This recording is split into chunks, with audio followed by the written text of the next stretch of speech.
9 months ago. He'll be speaking to world leaders, allies, and adversaries about ending the wars in Ukraine and Gaza. Pressure is mounting on Israel as some of America's closest allies, including France, Britain, Canada, and Australia, are recognizing the state of Palestine. I feel very happy to be up here with you, nevertheless, and that way you speak more from the heart. I can only say that whoever's operating this teleprompter is in big trouble.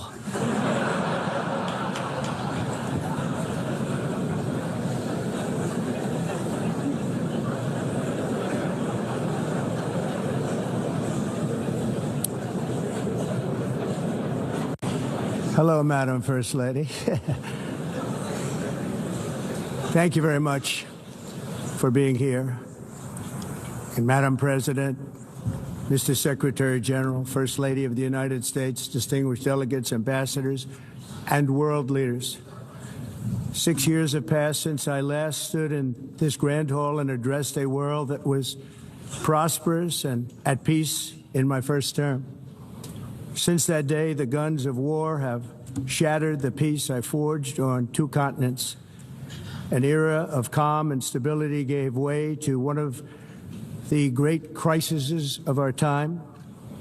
And here in the United States, 4 years of weakness, lawlessness, and radicalism under the last administration delivered our nation into a repeated set of disasters. 1 year ago, our country was in deep trouble, but today, just 8 months into my administration, we are the hottest country anywhere in the world, and there is no other country even close. America is blessed with the strongest economy, the strongest borders, the strongest military, the strongest friendships, and the strongest spirit of any nation on the face of the earth. This is indeed the golden age of America.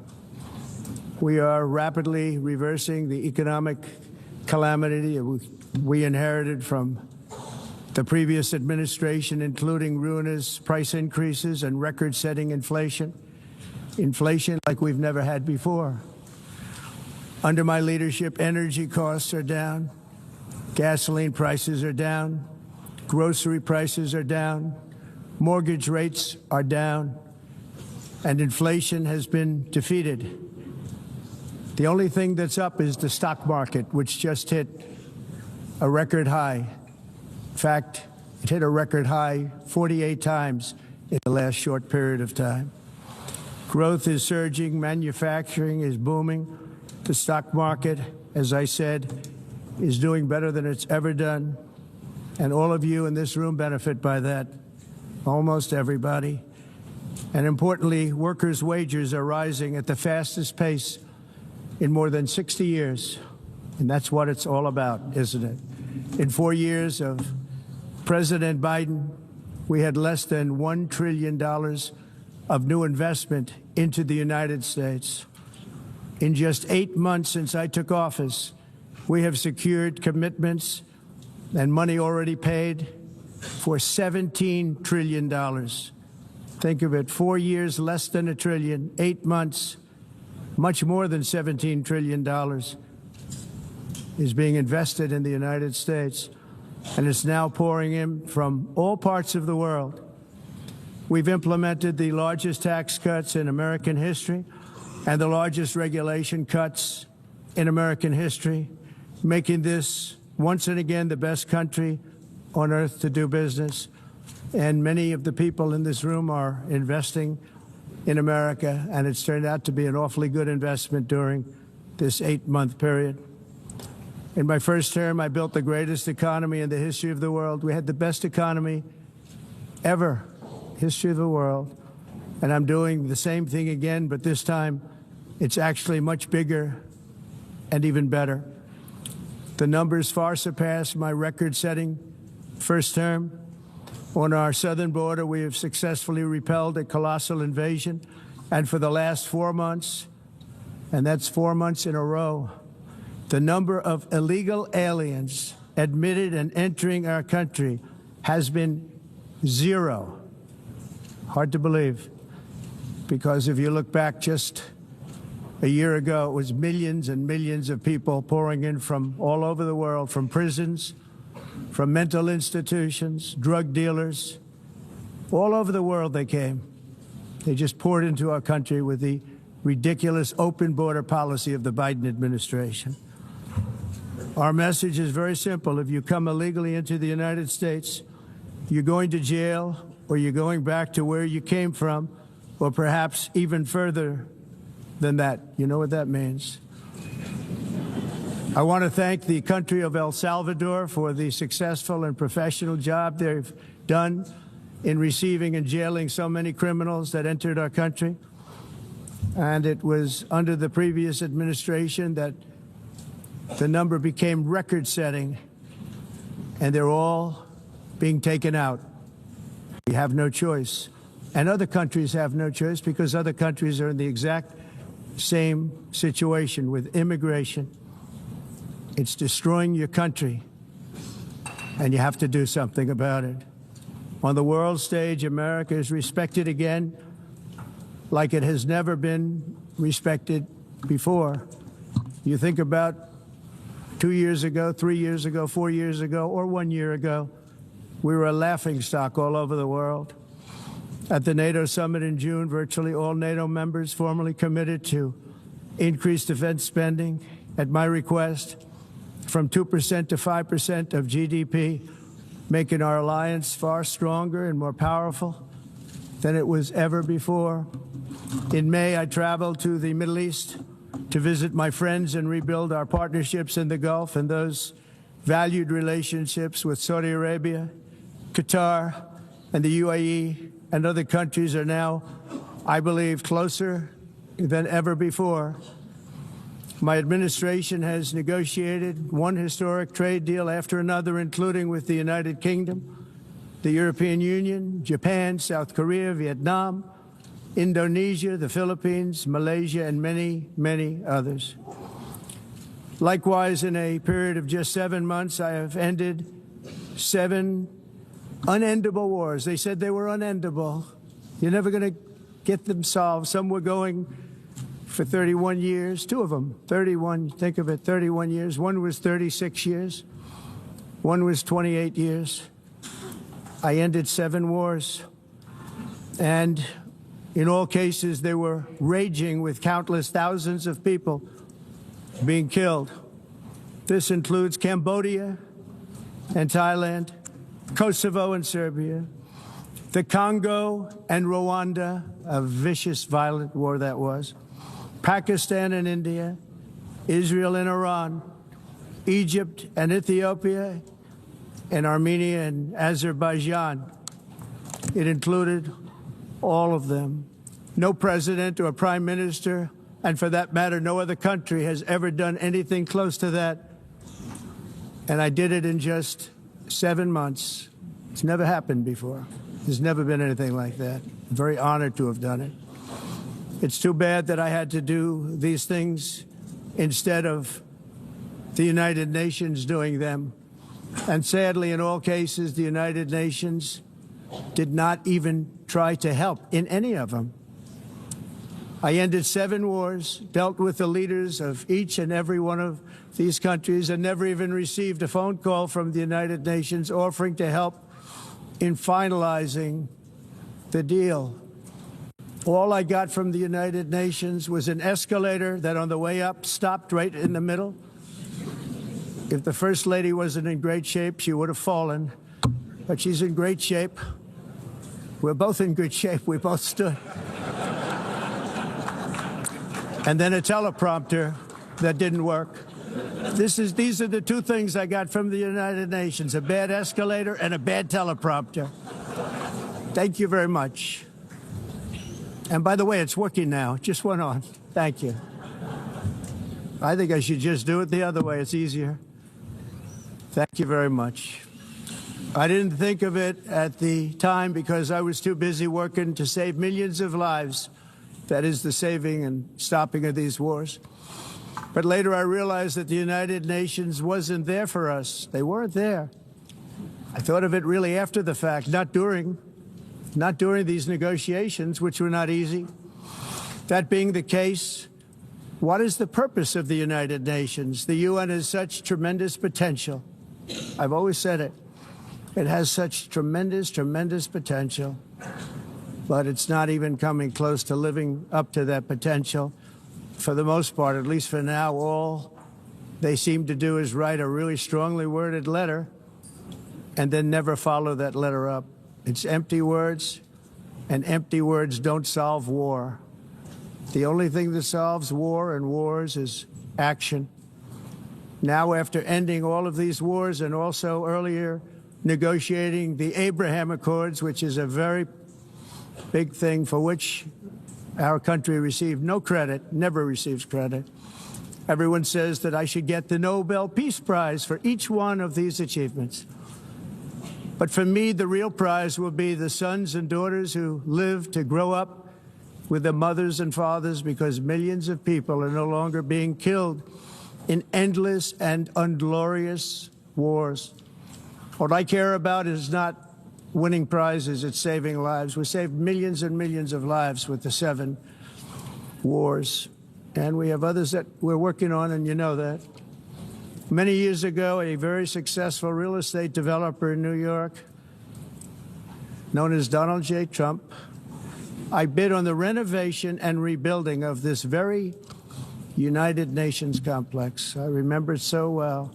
I said at the time that I would do it for $500 million, rebuilding everything.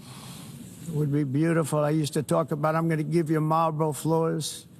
They're going to give you terrazzo. I'm going to give you the best of everything. You're going to have mahogany walls. They're going to give you plastic. But they decided to go in another direction, which was much more expensive at the time, and which actually produced a far inferior product. And I realized that they did not know what they were doing when it came to construction, and that their building concepts were so wrong, and the product that they were proposing to build was so bad and so costly. It was going to cost them a fortune. And I said, and wait till you see the overruns. Well, I turned out to be right. They had massive cost overruns and spent between $2 and $4 billion on the building and did not even get the marble floors that I promised them. You walk on terrazzo. Do you notice that? As far as I'm concerned, frankly, looking at the building and getting stuck on the escalator, they still haven't finished the job. They still haven't finished. That was years ago. The project was so corrupt that Congress actually asked me to testify before them on the tremendous waste of money, because it turned out that they had no idea what it was, but they knew it was anywhere between $2 and $4 billion as opposed to $500 million with a guarantee. But they had no idea, and I said it cost much more than $5 billion. Unfortunately, many things in the United Nations are happening just like that, but on an even much bigger scale, much, much bigger. Very sad to see. Whether the UN can manage to play a productive role, I've come here today to offer the hand of American leadership and friendship to any nation in this assembly that is willing to join us in forging a safer, more prosperous world. And it's a world that we'll be much happier with. A dramatically better future is within our reach. But to get there, we must reject the failed approaches of the past and work together to confront some of the greatest threats in history. There is no more serious danger to our planet today than the most powerful and destructive weapons ever devised by man, of which the United States, as you know, has many. Just as I did in my first term, I've made containing these threats a top priority, starting with the nation of Iran. My position is very simple. The world's #1 sponsor of terror can never be allowed to possess the most dangerous weapon. That's why, shortly after taking office, I sent the so-called Supreme Leader a letter making a generous offer. I extended a pledge of full cooperation in exchange for a suspension of Iran's nuclear program. The regime's answer was to continue their constant threats to their neighbors and U.S. interests throughout the region, and some great countries that are right nearby. Today, many of Iran's former military commanders, in fact, I can say almost all of them, are no longer with us. They're dead. And 3 months ago, in Operation Midnight Hammer, 7 American B-2 bombers dropped the 14 30,000-pound each bombs on Iran's key nuclear facilities, totally obliterating everything. No other country on earth could have done what we did. No other country has the equipment to do what we did. We have the greatest weapons on earth. We hate to use them. But we did something that for 22 years people wanted to do. With Iran's nuclear enrichment capacity demolished, I immediately brokered an end to the 12-day war, as it's called, between Israel and Iran, with both sides agreeing to fight no longer. As everyone knows, I have also been deeply engaged in seeking a ceasefire in Gaza. Have to get that done. Have to get it done. Unfortunately, Hamas has repeatedly rejected reasonable offers to make peace. We can't forget October 7th, can we? Now, as if to encourage continued conflict, some of this body is seeking to unilaterally recognize a Palestinian state.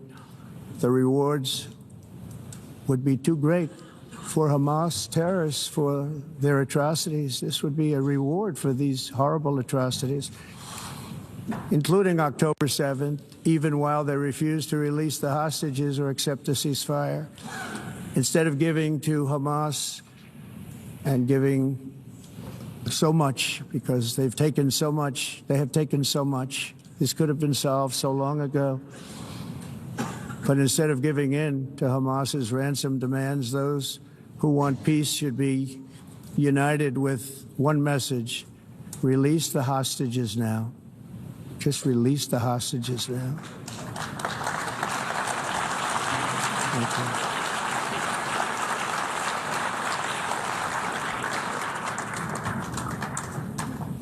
Thank you. As we have got to come together, and we will come together, got to get it done. We have to stop the war in Gaza immediately. We have to stop it. We have to get it done.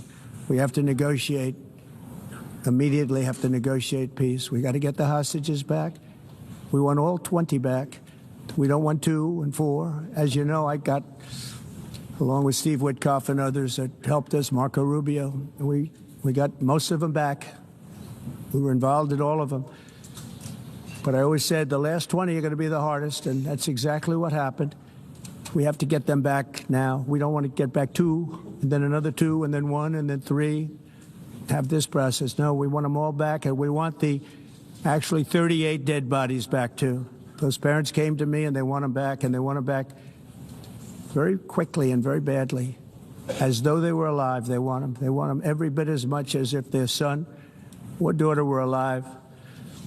I've also been working relentlessly, stopping the killing in Ukraine. I thought that would be, of the 7 wars that I stopped, I thought that would be the easiest because of my relationship with President Putin, which had always been a good one. I thought that was going to be the easiest one. But, you know, in war, you never know what's going to happen. There are always lots of surprises, both good and bad. Everyone thought Russia would win this war in 3 days, but it didn't work out that way. It was supposed to be just a quick little skirmish. It's not making Russia look good. It's making them look bad. No matter what happens from here on out, this was something that should have taken a matter of days, certainly less than a week. And they've been fighting for 3.5 years and killing anywhere from 5,000 to 7,000 young soldiers, mostly soldiers, on both sides, every single week, from 5,000 to 7,000 dead young people, and some in cities, much smaller numbers, where rockets are shot, where drones are dropped. This war would never have started if I were president. This was a war that should have never happened. It shows you what leadership is, what bad leadership can do to a country.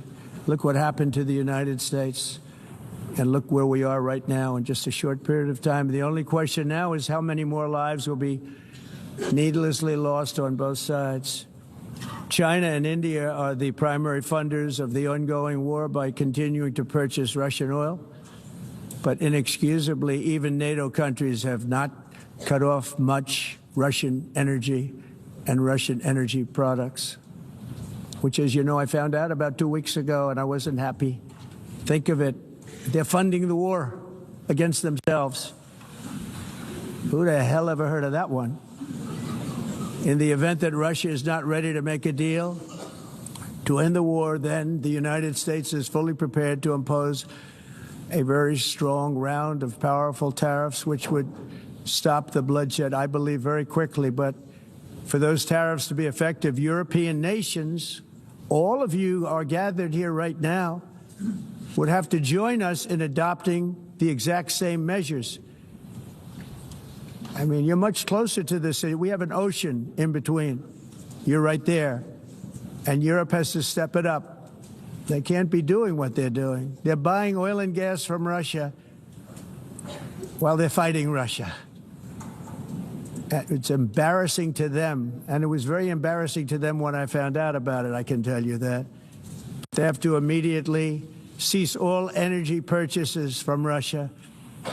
Otherwise, we're all wasting a lot of time. So I'm ready to discuss this. We're going to discuss it today with the European nations, all gathered here. I'm sure they're thrilled to hear me speak about it, but that's the way it is. I like to speak my mind and speak the truth. As we seek to reduce the threat of dangerous weapons today, I'm also calling on every nation to join us in ending the development of biological weapons once and for all. And biological is terrible, and nuclear is even beyond, and we include nuclear in that. We want to have a cessation of the development of nuclear weapons. We know, and I get to view it all the time. Sir, would you like to see? And I look at weapons that are so powerful that we just can't ever use them. If we ever use them, the world literally might come to an end. There would be no United Nations to be talking about. There would be no nothing. Just a few years ago, reckless experiments overseas gave us a devastating global pandemic. Yet despite that worldwide catastrophe, many countries are continuing extremely risky research into bioweapons and man-made pathogens. This is unbelievably dangerous. To prevent potential disasters, I'm announcing today that my administration will lead an international effort to enforce biological weapons convention, which is going to be meeting with the top leaders of the world by pioneering an AI verification system that everyone can trust. Hopefully, the UN can play a constructive role, and it will also be one of the early projects under AI. Let's see how good it is, because a lot of people are saying it could be one of the great things ever, but it also can be dangerous, but it could be put to tremendous use and tremendous good, and this would be an example of that.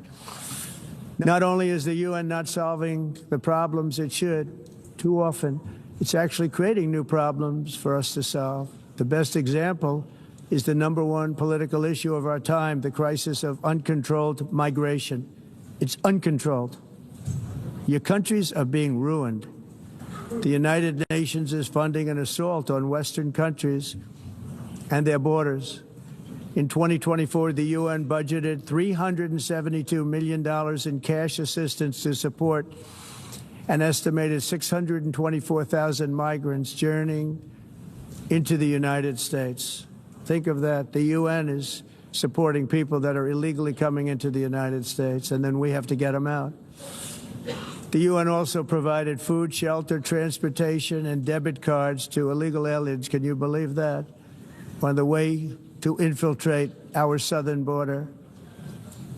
Millions of people came through that southern border. Just a year ago, millions and millions of people were pouring in, 25 million altogether over the 4 years of the incompetent Biden administration.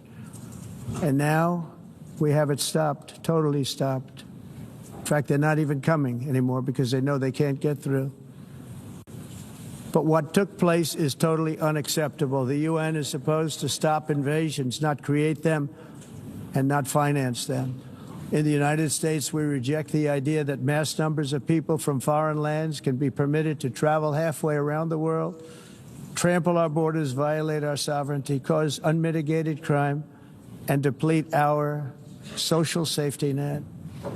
We have reasserted that America belongs to the American people, and I encourage all countries to take their own stand in defense of their citizens as well. You have to do that because I see it. I'm not mentioning names. I see it, and I can call every single one of them out. You're destroying your countries. They're being destroyed. Europe is in serious trouble. They've been invaded by a force of illegal aliens like nobody's ever seen before. Illegal aliens are pouring into Europe. Nobody is ever, and nobody's doing anything to change it, to get them out. It's not sustainable. And because they choose to be politically correct, they're doing just absolutely nothing about it. And I have to say, I look at London, where you have a terrible mayor, terrible, terrible mayor, and it's been so changed, so changed. Now they want to go to Sharia law, but you're in a different country. You can't do that. Both the immigration and their suicidal energy ideas will be the death of Western Europe if something is not done immediately. This cannot be sustained. What makes the world so beautiful is that each country is unique. But to stay this way, every sovereign nation must have the right to control their own borders. You have the right to control your borders, as we do now, and to limit the sheer numbers of migrants entering their countries and paid for by the people of that nation that were there and that built that particular nation at the time. They put their blood, sweat, tears, money into that country, and now they're being ruined. Proud nations must be allowed to protect their communities and prevent their societies from being overwhelmed by people they have never seen before, with different customs, religions, with different everything. Where migrants have violated laws, lodged false asylum claims, or claimed refugee status for illegitimate reasons, they should, in many cases, be immediately sent home. And while we will always have a big heart for places and people that are struggling and truly compassionate, answers will be given. We have to solve the problem, and we have to solve it in their countries, not create new problems in our countries. And we are very helpful to a lot of countries that are just not able to send their people anymore. They used to send them to us in caravans of 25,000, 30,000 people each. These massive caravans of people pouring into our country, totally unchecked and unvetted. But not anymore. According to the Council of Europe, in 2024, almost 50% of inmates in German prisons were foreign nationals or migrants. In Austria, the number was 53% of the people in prisons were from places that weren't from where they are now. In Greece, the number was 54%, and in Switzerland, beautiful Switzerland, 72% of the people in prisons are from outside of Switzerland. When your prisons are filled with so-called asylum seekers who repaid kindness, and that's what they did, they repaid kindness with crime. It's time to end the failed experiment of open borders. You have to end it now. See, I can tell you, I'm really good at this stuff. Your countries are going to hell. In America, we've taken bold action to swiftly shut down uncontrolled migration. Once we started detaining and deporting everyone who crossed the border and removing illegal aliens from the United States, they simply stopped coming. They're not coming anymore. We're getting a lot of credit, but they're not coming anymore. This was a humanitarian act for all involved, because on the trips up, thousands of people a week were dying. Women were being raped. Nobody's ever seen anything like it. Raped, horribly beaten, raped. On the trip up, the journey up, it was a long walk. It was a long, arduous journey, indeed. And it was also a historic victory against human trafficking throughout the region. What we did was a victory, and we saved so many lives of people that wouldn't make the journey. That journey was loaded up with death. loaded up with death. Dead bodies all along the roads of jungles to get up. They go through jungles, they go through areas so hot you couldn't breathe. They were dying of suffocation, areas so hot that you couldn't breathe. Dead bodies all over. By them not coming, we're saving tremendous numbers of lives. My people have done a fantastic job in doing what they did, and the American public agrees with it. I mean, I was very proud to see this morning I have the highest poll numbers I've ever had. Part of it is because of what we've done on the border. I guess the other part is what we've done on the economy. Joe Biden's policies empowered murderous gangs, human smugglers, child traffickers, drug cartels, and prisoners from all over the world. The previous administration also lost nearly 300,000 children. Think of that. They lost more than 300,000 children, little children, who were trafficked into the United States on the Biden watch, many of whom have been raped, exploited, and abused, and sold. Sold. Nobody talks about that. The fake news doesn't write about it. With many others, young children who are missing or dead. And we found a lot of these children, and we're sending them back, and we've been sending them back to their parents. They said, nobody knows who they are. They said, where do you come from? And they'll give us a country, and we'll find out, and we'll figure it out, and we'll bring them back to their homes. And the mother and father rush to the door, and their tears in their eyes. They can't believe that they're seeing their son or daughter, their little son or daughter again. We've done almost 30,000 of them so far. Any system that results in the mass trafficking of children is inherently evil. Yet that is exactly what the globalist migration agenda has done, and it's what it's all about.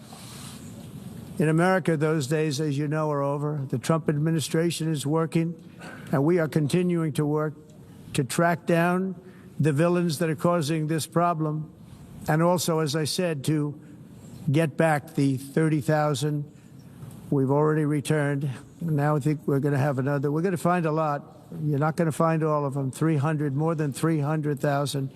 They're lost or they're dead. They're lost or they're dead because of the animals that did this. To protect our citizens, I've also designated multiple savage drug cartels as far as and you see this, and you see it happening right before your eyes. Let's put it this way. People don't like taking big loads of drugs in boats anymore. There aren't too many boats that are traveling on the seas by Venezuela. They tend not to want to travel very quickly anymore. And we've virtually stopped drugs coming into our country by sea. We call them the water drugs. They kill hundreds of thousands of people.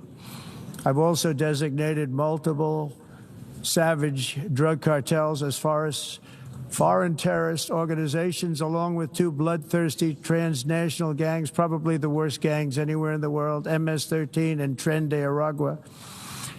Tren de Aragua is from Venezuela, by the way. Such organizations torture, maim, mutilate, and murder with impunity. They're the enemies of all humanity. And for this reason, we've recently begun using the supreme power of the United States military to destroy Venezuelan terrorists and trafficking networks led by Nicolas Maduro. To every terrorist thug smuggling poisonous drugs into the United States of America, please be warned that we will blow you out of existence. That's what we're doing. We have no choice. Can't let it happen. They're destroying. I believe we lost 300,000 people last year to drugs, 300,000. Fentanyl and other drugs. Each boat that we sink carries drugs that would kill more than 25,000 Americans. We will not let that happen. Energy is another area where the United States is now thriving like never before. We're getting rid of the falsely named renewables. By the way, they're a joke. They don't work. They're too expensive. They're not strong enough to fire up the plants that you need to make your country great. The wind doesn't blow. Those big windmills are so pathetic and so bad, so expensive to operate. And they have to be rebuilt all the time, and they start to rust and rot most expensive energy ever conceived, and it's actually energy. You're supposed to make money with energy, not lose money. You lose money, the governments have to subsidize. You can't put them out without massive subsidies. And most of them are built in China, and I give China a lot of credit. They build them, but they very few wind farms. So why is it that they build them and they send them all over the world, but they barely use them? You know what they use? Coal. They use gas. They use almost anything, but they don't like wind. But they sure as hell like selling the windmills. Europe, on the other hand, has a long way to go, with many countries being on the brink of destruction because of the green energy agenda. And I give a lot of credit to Germany. Germany was being led down a very sick path, both on immigration, by the way, and on energy. They were going green, and they were going bankrupt. And the new leadership came in, and they went back to where they were, with fossil fuel and with nuclear, which is good. It's now safe, and you can do it properly. But they went back to where they were, and they opened up a lot of different plants, energy-producing plants, and they're doing well. I give Germany a lot of credit for that. They've said this is a disaster, what's happening. They were going all green. All green is all bankrupt. That's what it represents. And it's not politically correct. I'll be very badly criticized for saying it, but I'm here to tell the truth. I don't care. It doesn't matter to me. I'm in New York City. I'm feeling a lot safer. Crime, we're getting crime down. And by the way, speaking of crime, Washington, D.C. Washington, D.C. was the crime capital of America. Now it's after 12 days, it's a totally safe city. Everyone's going out to dinner. They're going out to restaurants. Your wife can walk down the middle of the street with or without you. Nothing's going to happen. My people have done a fantastic job. And yes, I called in the National Guard, and the National Guard took care of business, and they weren't politically correct, but they took care of business. We got 1,700 career criminals out, brought them back to where they came from, the countries where they came from, or put them in jails. Washington, D.C. is now a totally safe city again, and I welcome you to come. In fact, we'll have dinner together at a local restaurant, and we'll be able to walk. We don't have to go by an armor-plated vehicle. We'll walk right over there from the White House. They've given up their powerful edge, a lot of the countries that we're talking about, in oil and gas, such as essentially closing the great North Sea oil. Oh, the North Sea, I know it so well. Aberdeen was the oil capital of Europe, and there's tremendous oil that hasn't been found in the North Sea. Tremendous oil. And I was with the Prime Minister I respect and like a lot, and I said, you're sitting with the greatest asset. They essentially closed it by making it so highly taxed that no developer, no oil company can go there. They have tremendous oil left, and more importantly, they have tremendous oil that hasn't even been found yet. And what a tremendous asset for the United Kingdom. And I hope the Prime Minister is listening, because I told it to him 3 days in a row. That's all he heard. North Sea oil, North Sea, because I want to see them do well. I want to stop seeing them ruining that beautiful Scottish and English countryside with windmills and massive solar panels that go 7 miles by 7 miles, taking away farmland. But we're not letting this happen in America. In 1982, the executive director of the United Nations Environmental Program predicted that by the year 2000, climate change would cause a global catastrophe. He said that it will be irreversible, as any nuclear holocaust would be. This is what they said at the United Nations. What happened? Here we are. Another UN official stated in 1989 that within a decade, entire nations could be wiped off the map by global warming. Not happening. You know, it used to be global cooling. If you look back years ago in the 1920s and the 1930s, they said, global cooling will kill the world. We have to do something. Then they said global warming will kill the world, but then it started getting cooler, so now they could just call it climate change, because that way they can't miss. It's climate change, because if it goes higher or lower, whatever the hell happens, there's climate change.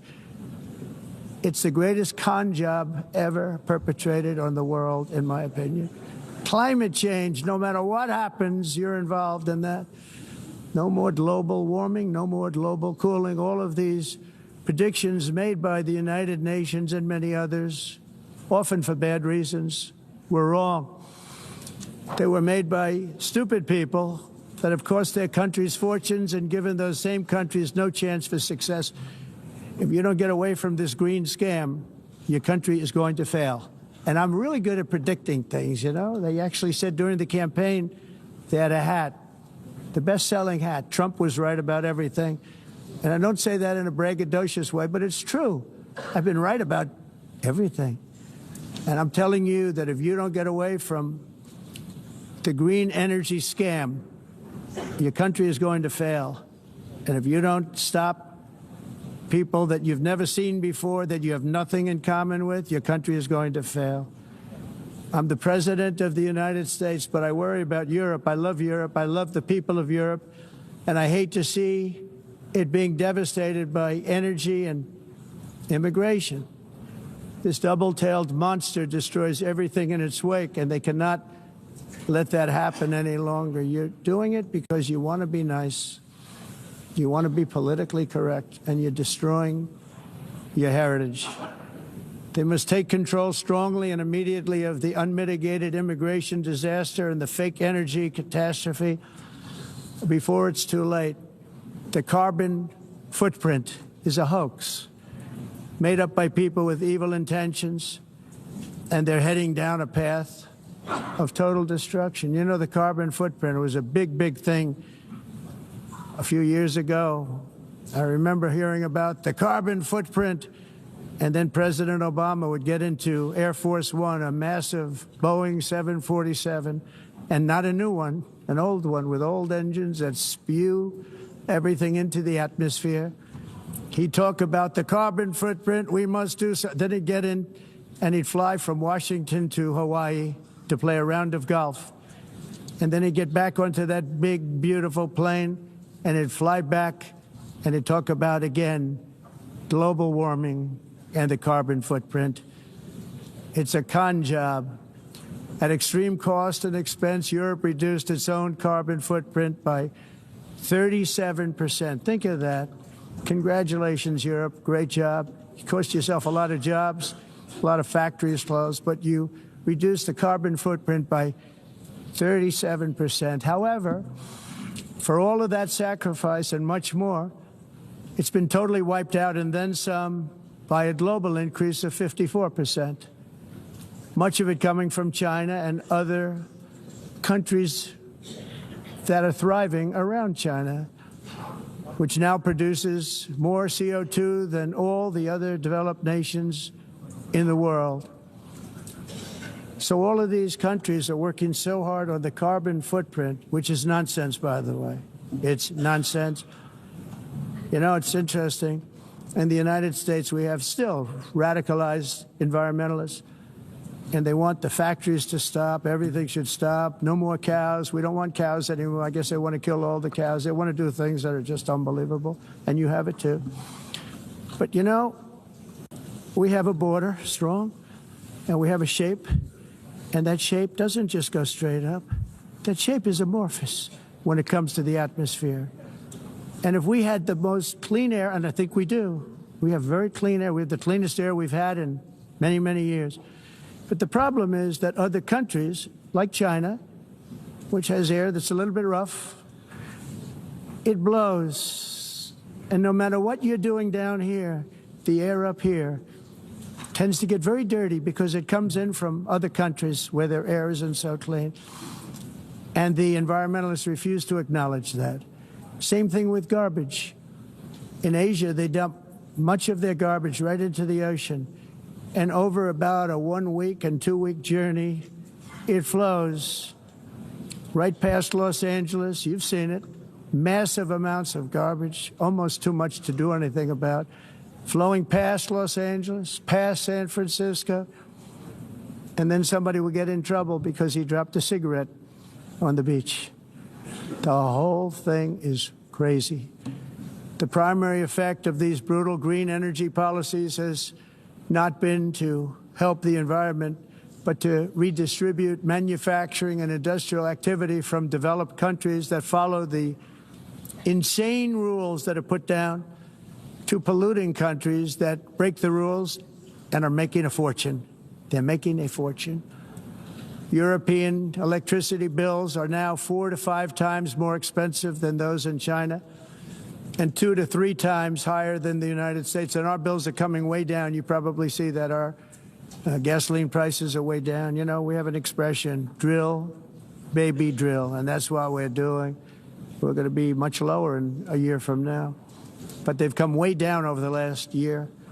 As a result, every air conditioner is like very uncommon to see one in some of these countries because the electric costs are so high. So while the U.S. has approximately 1,300 heat-related deaths annually, that's a lot, Europe loses more than 175,000 people to heat deaths each year because the costs are so expensive you can't turn on an air conditioner. What is that all about? That's not Europe. That's not the Europe that I love and know. All in the name of pretending to stop the global warming hoax. The entire globalist concept of asking successful industrialized nations to inflict pain on themselves and radically disrupt their entire societies must be rejected completely and totally, and it must be immediate. That's why in America I withdrew from the fake Paris Climate Accord, where, by the way, America was paying so much more than every country. Others weren't paying. China didn't have to pay until 2030. Russia was given an old standard that was easy to meet, a 1990 standard. For the United States, we're supposed to pay like $1 trillion. And I said, this is another scam.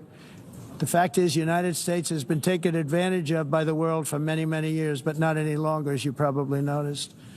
I unleashed massive energy production and signed historic executive orders to hunt for oil, but we don't have to do much hunting because we have the most oil of any nation anywhere, oil and gas in the world. And if you add coal, we have the most of any nation in the world. Clean, I call it clean, beautiful coal. You can do things today with coal that you couldn't have done 10 years ago, 15 years.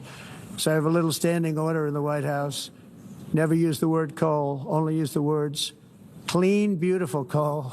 Sounds much better, doesn't it? But we stand ready to provide any country with abundant, affordable energy supplies if you need them, when most of you do. We're proudly exporting energy all over the world. We're now the largest exporter. In the United States, we want trade and robust commerce with all nations, everybody. We want to help nations. We're going to help nations. But it must also be fair and reciprocal.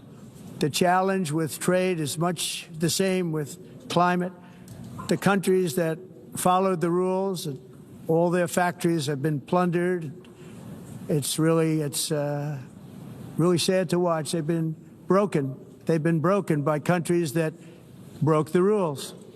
That's why the United States is now applying tariffs to other countries, and much as these tariffs were for many years applied to us, uncontrollably applied to us. We've used tariffs as a defense mechanism under the Trump administration, including my first term, where hundreds of billions of dollars in tariffs were taken in. And by the way, we had the lowest inflation, and now we have very low inflation. The only thing different is that we have hundreds of billions of dollars flowing into our country. But this is how we will ensure that the system works for everyone and is sustainable into the future. We're also using tariffs to defend our sovereignty and security throughout the world, including against nations that have taken advantage of former U.S. administrations for decades, including the most corrupt, incompetent administration in history, the sleepy Joe Biden administration. Brazil now faces major tariffs in response to its unprecedented efforts to interfere in the rights and freedoms of our American citizens and others, with censorship, repression, weaponization, judicial corruption, and targeting of political critics in the United States. I have a little problem saying this because I must tell you, I was walking in and the leader of Brazil was walking out. We saw him and I saw him, he saw me, and we embraced. And then I'm saying, can you believe I'm going to be saying this in just 2 minutes? But we actually agreed that we would meet next week. We didn't have much time to talk, like about 20 seconds. They were in retrospect, I'm glad I waited because this thing didn't work out too well. But we did talk. We had a good talk, and we agreed to meet next week, if that's of interest. But he seemed like a very nice man, actually. He liked me, I liked him. But if you, and I only do business with people I like. When I don't like them, I don't like them. But we had, at least for about 39 seconds, we had excellent chemistry. It's a good sign. But also in the past, Brazil, can you believe this, unfairly tariffed our nation, but now because of our tariffs, we are hitting them back, and we're hitting them back very hard. As president, I will always defend our national sovereignty and the rights of American citizens. So I'm very sorry to say this, that Brazil is doing poorly and will continue to do poorly. They can only do well when they're working with us. Without us, they will fail, just as others have failed. It's true. Next year, the United States will celebrate the 250th anniversary of our glorious independence, a testament to enduring power and American freedom and spirit. We will also be proudly hosting the 2026 FIFA World Cup, and shortly thereafter, the 2028 Olympics, which is going to be very exciting. I hope you all come. I hope that countless people from all over the globe will take part of these will be great celebrations of liberty and human achievement, and that together we all can rejoice in the miracles of history that began in July 4th, 1776, when we founded the light to all nations. And it's something really that an amazing thing came out of that date. It's called the United States of America. In honor of this momentous anniversary, I hope that all countries who find inspiration in our example will join us in renewing our commitment, values, and those values, really, that we hold so dear. Together, let us defend free speech and free expression. Let us protect religious liberty, including for the most persecuted religion on the planet today. It's called Christianity. And let us safeguard our sovereignty and cherish qualities that have made each of our nations so special, incredible, and extraordinary. In closing, I just want to repeat that immigration and the high cost of so-called green renewable energy is destroying a large part of the free world and a large part of our planet. Countries that cherish freedom are fading fast because of their policies on these two subjects. You need strong borders and traditional energy sources if you are going to be great again. Whether you have come from north or south, east or west, near or far, every leader in this beautiful hall today represents a rich culture, a noble history, and a proud heritage that makes each nation majestic and unique, unlike anything else in human history or any other place on the face of the earth. From London to Lima, from Rome to Athens, from Paris to Seoul, from Cairo to Tokyo and Amsterdam to right here in New York City, we stand on the shoulders of the leaders and legends, generals and giants, heroes and titans who won and built our beloved nations, all of our nations, with their own courage, strength, spirit, and skill. Our ancestors climbed mountains, conquered oceans, crossed deserts, and trekked over wide open plains. They charged into thunderous battles, plunged into grave dangers, and they were soldiers and farmers and workers and warriors and explorers and patriots. They built towns into cities, tribes into kingdoms, ideas into industries, and small islands into mighty empires. You're a part of all of that. They were champions for their people who never gave up and who never, ever gave in. Their values defined our national identities. Their visions forged our magnificent destiny. Everybody in this room is a part of it in your own way. Each of us inherits the deeds and the myths the triumphs, the legacies of our own heroes and founders who so bravely showed us the way. Our ancestors gave everything for homelands that they defended with pride, with sweat, with blood, with life, and with death. Now the righteous task of protecting the nations that they built belongs to each and every one of us. So together, let us uphold our sacred duty to our people and to our citizens. Let us protect their borders, ensure their safety, preserve their cultures, treasure, and traditions, and fight, fight, fight for their precious dreams and their cherished freedoms. And in friendship and really a beautiful vision, let us all work together to build a bright, beautiful planet, a planet that we all share, a planet of peace and a world that is richer, better, and more beautiful than ever before. That can happen. It will happen. It will happen, and I hope it can happen and start right now, right at this moment. We'll turn it around. We're going to make our countries better, safer, more beautiful. We're going to take care of our people. Thank you very much. It's been an honor. God bless the nations of the world. Thank you very much. Bye. We've been listening here to President Trump giving his first address to the UN General Assembly since returning to office. The president is touting American strength around the world, saying the U.S. has the strongest military, strongest borders, and strongest relationships of any nation. He also at times criticized the very body he is addressing, saying the UN has tremendous potential but just writes letters, and letters don't end wars. He also blamed the UN for what he calls uncontrolled migration. On the war in Gaza, the president says moves by U.S. allies to recognize a Palestinian state. He called that a reward too great for Hamas after October 7th, equating it to giving in to Hamas's ransom demands. He also says the world should be united under one message: release the hostages now. On the war in Ukraine, the president says he thought it would be the easiest conflict to resolve and has been surprised by that challenge, but that the war isn't making Russia look good. And he says he is willing to impose a very strong round of powerful tariffs against Russia, but that European countries have to stop buying oil from Russia first, adding they are funding the war against themselves. Now the president is expected to meet with Ukraine's President Zelensky and Arab countries on the sidelines at the UN. And ABC senior political correspondent Rachel Scott is there at the UN tracking it all for us. Rachel, how high are the stakes for President Trump today, with so many U.S. allies now recognizing the state of Palestine and pressuring him for more action on Ukraine?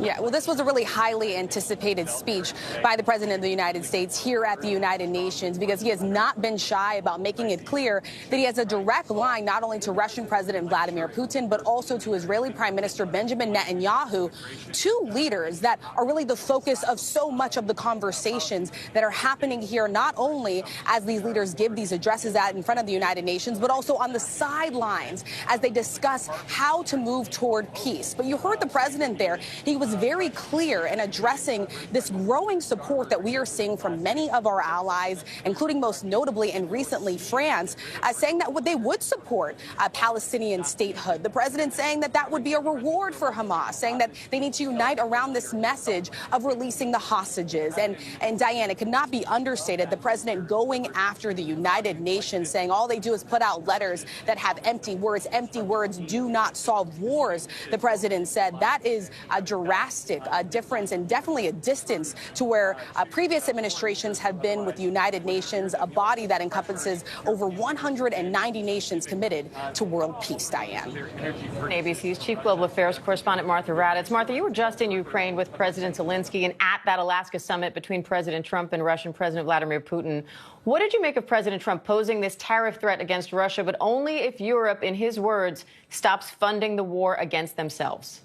Well, Diane, he has said that before, that he wants all European nations to stop buying Russian oil and gas. We, of course, have Turkey and Hungary, Slovakia, in addition to China and India, of course. But to have them do that, he needs to put pressure on them, according to Zelensky. Now, one of the things that President Zelensky told me, and he's telling me again and again, that there has to be more pressure on Vladimir Putin. He talked to me about the Alaska summit. Of course, Zelensky was not invited because President Putin did not want him there. And President Zelensky said he thought that Putin got exactly what he wanted from that, those images with President Trump. But again, what he wants is more pressure on Putin. And it doesn't sound like, from what President Trump said today, that that will be happening unless those European nations toe the line there. Diane. And ABC's Tom Sufi-Burridge is in Tel Aviv. Tom, I know you were also in the West Bank over the weekend. The president's taking a hard stance here against recognizing Palestinian statehood. We'll hear from Netanyahu on that later this week. What do you expect from him and other leaders in the region on this? Yeah, he's promising a response, Diane. Look, on this key question, foreign policy question, you've got the US and Israel on one hand, whether or not there should be a Palestinian state or not. And now Europe, many key countries joining pretty much, 3/4 of the world, more or less, on the other side. So the US and Israel looking increasingly isolated. But President Trump is calling this recognition a reward for Hamas. I think we didn't hear much from President Trump about how the war in Gaza could end. And we also, I think, had a key phrase where he said he wanted an immediate end to the war in Gaza. But look, the war goes on, and the IDF is mounting a serious operation in the north of Gaza right now. Diane? Tom Sufi-Burridge for us in Tel Aviv. Tom, thank you. We, of course, will keep an eye on those other meetings the president has lined up. Right now, we will return you to your regular programming. For our viewers in the West, that's Good Morning America. And our coverage continues on ABC News Live and abcnews.com. And David Muir will be here with the entire team for World News Tonight. I'm Diane Macedo in New York. Have a great rest of the day. This has been a special report from ABC News.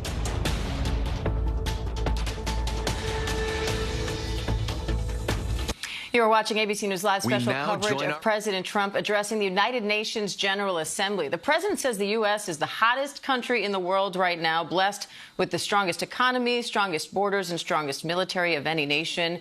He's calling some U.S. allies' decision to recognize a Palestinian state a reward for Hamas. And he says we have to stop the war in Gaza, negotiate peace, and get the hostages back. On the war in Ukraine, President Trump pointed the finger at China, India, and some European countries for continuing to buy Russian oil, saying they're funding Russia's war. And he also took credit for stopping 7 global wars in conflict. But in some cases, his role in those negotiations and how long the peace could last they're unclear. The president also criticized the UN for not doing enough to help stop wars, saying all they do is write strongly worded letters, and that letters don't end wars. He highlighted his own immigration crackdown, saying he's repelled a colossal invasion, and thanked El Salvador for receiving jailed and deported immigrants. And President Trump also announced his administration will launch an international effort to enforce biological weapons conventions using AI. A lot to unpack there. Let's bring in White House correspondent Karen Travers for more. Karen, a number of topics obviously covered here, but it seems the big focus was Ukraine and the war in Gaza. Yeah, and I think on that, it was notable to not hear any new steps or new action from the president about how the United States, how his administration is going to solve those very difficult conflicts. The president once again acknowledging that the war in Ukraine is complicated and it was much more difficult to solve than he first thought. He said he thought it would be easier because of his relationship with Vladimir Putin. He has said that numerous times, Diane, in recent months. And we have heard the president now in the last few weeks try to put more pressure on European countries to put pressure on Russia. But we're not seeing the same thing from the president in terms of new pressure on Vladimir Putin to get him to the negotiating table, to get him to closer to a peace agreement at this point. I think that speech had been billed by the White House as very focused on American strength, that this was a different administration, no surprise, than the one from the Biden administration. But it was really the president leaning heavily into criticisms of the United Nations, criticisms of our allies in Europe. He didn't hold back when he was talking about the United Nations as what he indicated as a failed organization. He asked at one point, what is the purpose of the United Nations? And he says that the organization hasn't even come close to living up to its potential. And he said, empty words don't solve wars. The only thing that solves war is action. But Diane, I don't think haven't we heard anything indicating action from the president and the United States about what would be happening in those conflicts in Gaza and Ukraine that would get closer to solving those. The president does have meetings throughout the day on those issues, but in that speech, nothing new in terms of new steps from the administration. And I want to bring in ABC News national security and defense analyst Mick Mulroy, too, because Mick, in this speech, President Trump is taking a hard stance against recognizing a Palestinian state. He's equating that to giving in to Hamas's ransom demands, essentially saying, first you release the hostages, and then we can maybe talk about that. You were next to me while we were listening to this speech. You say he has a point here. He does, and Hamas actually emphasized that point by saying that this was actually a fruit of October 7th, is Palestinian recognition as a state. I do believe, of course, the countries that recognize that Palestine as a state wouldn't view it that way. They view it as a way to put pressure on Israel to end a war they would like to see come to an end because of the significant civilian casualties, the humanitarian crisis. But that certainly is going to play into Prime Minister Netanyahu's plans, the statement by Hamas, when it comes to doing things like annexing parts of the West Bank to ensure that there isn't a Palestinian state. What are the alternatives for leaders who look at October 7th and say that was horrific, we don't want to reward that, but also look at what's happening in Gaza right now and say that is horrific and we need to do something to stop it? So I would say it would be do more than just write letters or social media posts. It's a plan to actually secure Gaza with a force, potentially a multinational force, that doesn't allow Hamas to come back into power. And of course, what needs to happen after that is a massive effort to rebuild Gaza, to make it livable. So there are things that countries can do right now, planning for that day when this war comes to an end, that ensures security of Israel and also the future of the Palestinian people in Gaza. And our foreign correspondent, Tom Sufi Burridge, is in Tel Aviv right now, spent the weekend at the West Bank looking at all these issues. Tom, what are Israeli leaders in the wider region taking away, you think, from President Trump's comments here on the war in Gaza? Well, I think there was one key phrase I thought was interesting that stuck out to me from the speech, Diane, about the war in Gaza. President Trump said we've got to stop the war immediately. Now, the reality on the ground in Gaza right now doesn't suggest that that is possible. I mean, you know, in the north of Gaza right now, the IDF has only just begun what it is calling an operation in Gaza City that could last months. And the IDF is stressing that it's going to move slowly, and it is arguing that it is going to do that to try and minimize the casualties to the civilian population there. We are seeing heavy casualties to the civilian population right across Gaza on a regular basis still. But, you know, I think there was a bit of a disconnect there. And again, I mean, as colleagues have just pointed out, I mean, there wasn't anything in this speech about what next in Gaza, the day after the war ends. What is going to happen? What is the US working on? What is it lobbying allies for? We heard from the Indonesian president in the UN yesterday, Diane, who said he would be willing to put peacekeeping troops into Gaza once the war ends. But there was a major caveat potentially to that. Earlier in his speech, he said that Indonesia wants there to be recognition of a Palestinian state. Israel doesn't want to do that. The US supports that position. We heard that from President Trump in his speech. So it does get into the complexities of how the US can convince key Arab or Muslim nations to take part in the day after the war in Gaza if there isn't a Palestinian state. These are the kind of intractable issues which still need to be sorted out, and it's possibly why we didn't hear much, if anything, from the president on that in his speech. And I want to bring in Chief Global Affairs Correspondent Martha Raddatz. Martha, the president took credit for stopping 7 wars and criticized the UN for not doing enough to stop wars. What did you make of that moment, and how much power does the UN have in trying to resolve these conflicts? Well, first of all, some of those statements are in dispute, whether he stopped those wars. Some of those places were not in full-on wars. And if you even take India and Pakistan, Pakistan credits President Trump for putting pressure on the two of them. India says it was all them putting pressure on Pakistan. So certainly he did play a role, and he did talk to these countries and try to solve some of these disputes, but they were not all full-on wars. And what the UN can do, I mean, certainly the UN wants to stop these as well. The criticism from President Trump Trump was relentless in that speech. I mean, it's interesting to me because we all saw at the beginning that the teleprompter wasn't working, and President Trump joked about that, but it was unclear when he was on teleprompter once they got it working and when he was off, and whether he was just, speaking ad lib about some of these issues. I think probably his criticism of the UN was something he planned on doing from the very beginning, and criticizing what they do and do not do. He's not alone in that criticism, by the way. There are others who think that the UN has been ineffective. So he certainly pounded on that theme. There were so many things the president brought up, and certainly climate change stood out. He basically said global warming, and we've heard him say this before, but not to the body like that, and saying that it was a complete hoax, and that these countries are expected to pay for something that's a complete hoax. So that was a pretty strong moment, and there'll be a lot of fact-checking on that as well. Diane. And Mick, President Trump's also blaming China, India, and even some European countries for buying Russian oil. To the European countries, he's saying you are funding the war against yourself. You had kind of a reaction to him saying that and pointing it out. How does that process work right now, and what happens if they stop? So he's correct, Diane. Essentially, Russia has a one-factor economy, oil and gas. As the late Senator McCain said, they're an army with a gas station.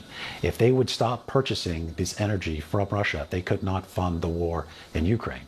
Not only China and India, as you mentioned, but also 6 European countries, to include France, Belgium, and the Netherlands.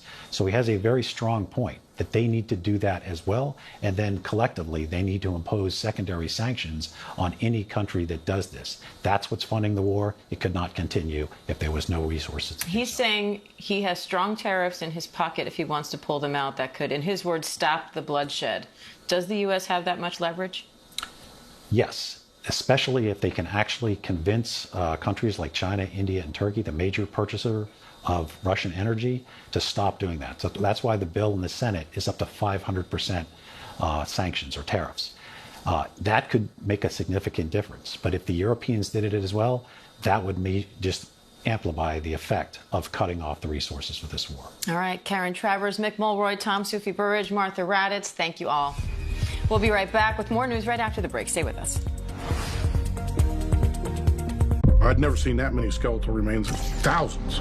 It's a serial killer case. This killer, he's the dumber you've never heard of. More and more men are going missing, and then the lead broke the case open. They discovered the farm. The whole place was so bizarre. There were mannequins, almost like it was a club. I felt the presence of evil. The largest number of unidentified human remains, second only to the World Trade Center. Not many people live to tell about their involvement with the serial killer. Everything we know about this case comes from you. Absolutely. Let's not do that. Oh, I'm sorry. Never before a face-to-face interview with a camera. Why now?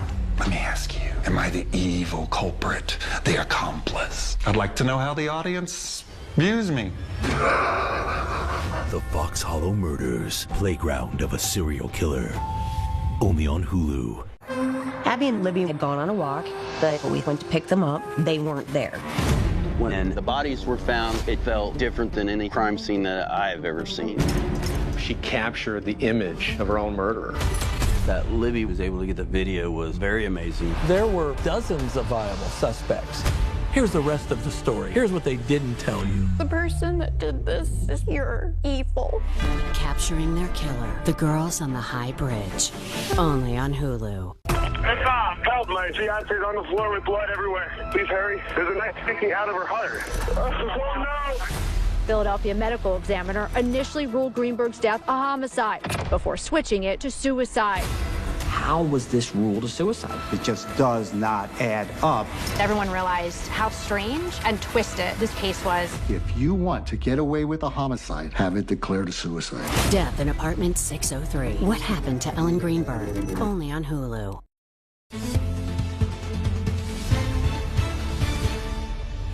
Welcome back to ABC News Live. First, medical groups are pushing back against the Trump administration's claims about Tylenol and autism.